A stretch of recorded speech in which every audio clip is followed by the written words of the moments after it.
Hey friends, it's Thanksgiving. Little Thanksgiving message for you today. First of all, it's a beautiful day here in Rock Island. I hope it's very, very nice where you are. I hope you have a wonderful day with your families. I'm sure a lot of you will. Different things going on. Another Thanksgiving. We're all together here. So it's just the wife and I, so we're going to be going out to eat shortly. So just a little message here. So on Thanksgiving, wonderful day. Again, wonderful time, one of my favorite days. I'm sure it is for you as well.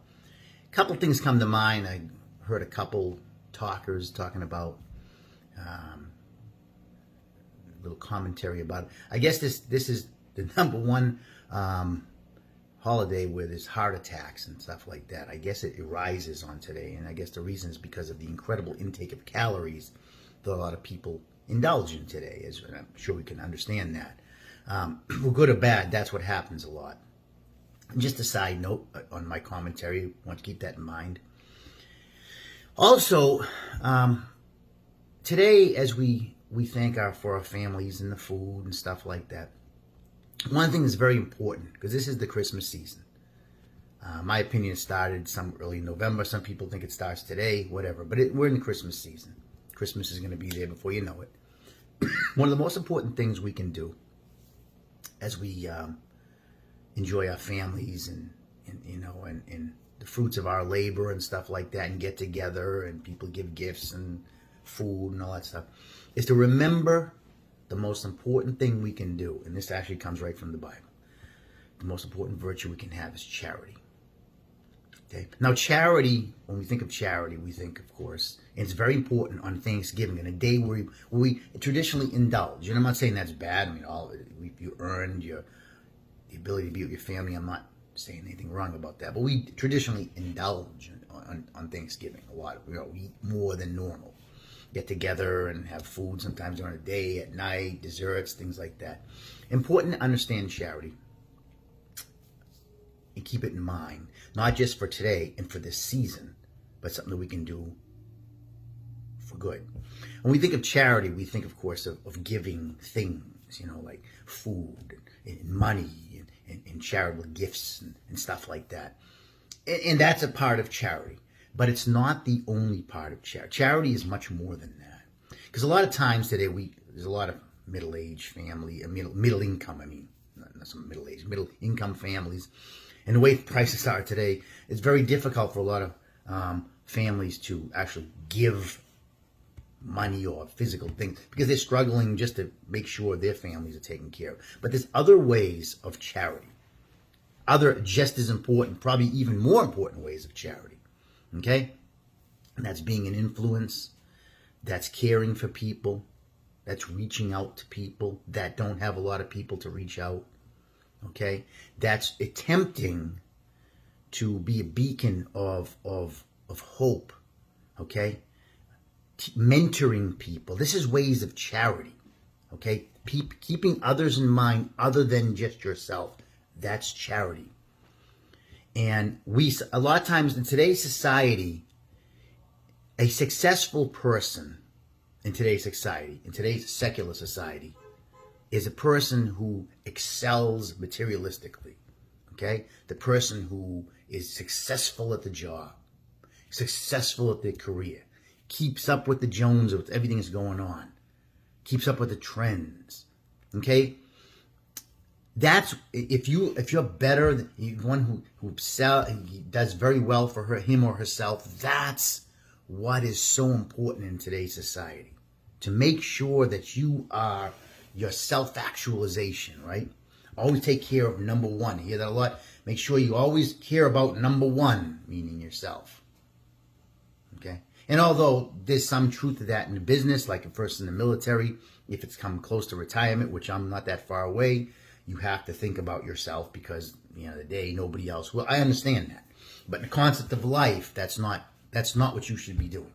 It shouldn't just be about number one all the time. But see, society wants us to do that. Make sure you're successful. Make sure you drive on. And there's nothing wrong with being successful and working hard. I've always said that before. But it's much more than that. I'm sure we always know that one friend or maybe a couple friends or family members or people you come across that always have to be the upper. I'm sure you know those people, right? They always have to have the better house. They always have to one better you. The better car, the first house in the block, the better car, the first one that has a bigger pool, the better internet, the first phone. And when conversation, they always know everything. They're the know-it-alls. They always have to be the smartest person in the room or just have that edge over everybody. They have this insane competitiveness that nobody else really cares about, but they put this in their mind. They have to make sure they're better than everybody. I'm sure we've known this type of people. Okay? And the fact of the matter is, a lot of people live like that. They want to wind up being the best of everything in this world. And there's nothing wrong with again, being successful and working hard. But if that's all it is, and society wants you to say that, wants you to think that, you can get the many toys you can have, you can accumulate everything. Just think about what a wasted life that's going to be. If you're fortunate enough to live to an older age, okay? Here you are, your whole life is spent trying to obtain things. We see that with rich moguls and all this stuff. Obtain wealth and obtain. Here you are, 80, 85 years old, 85, 90, whatever. Let's say you're in a nursing home. Let's say you're not. Say you're extremely healthy, you're a widow or widower. Just think, here you are. Think of your plight, how depressive you're going to be. First of all, a lot of people that you've tried to compete against have already passed. Nobody cares you're older. You don't care. All those things, those toys, and all your life of trying to get better than people and trying to show off and trying to have the best car. And if that's the presence of your life, think about how depressed you're going to be when you're older and you know nobody cares and you don't care because you know your end is coming and none of this means anything. All the toys and all the accumulated wealth you've got, none of it you can take with you. It means nothing to your life. Wasted your life when it could have been thinking of others. See, because a charitable act is never forgotten. I can tell you in my life, people that have been charitable to me or have been in different ways. And I'm not talking about just giving stuff. I'm talking about mentoring, trying to help me, definitely thinking of me. I remember those people. Charitable acts are never forgotten. Materialism, you can give somebody money, $500. Oh, they spend it. Good. Oh, that's whatever. Sometimes you give people like that's never enough. They want more anyways. But a charitable act, okay? Doing something for people out of the goodness of your heart, not just for yourself, but for other people, is never forgotten. I can tell you it's never forgotten.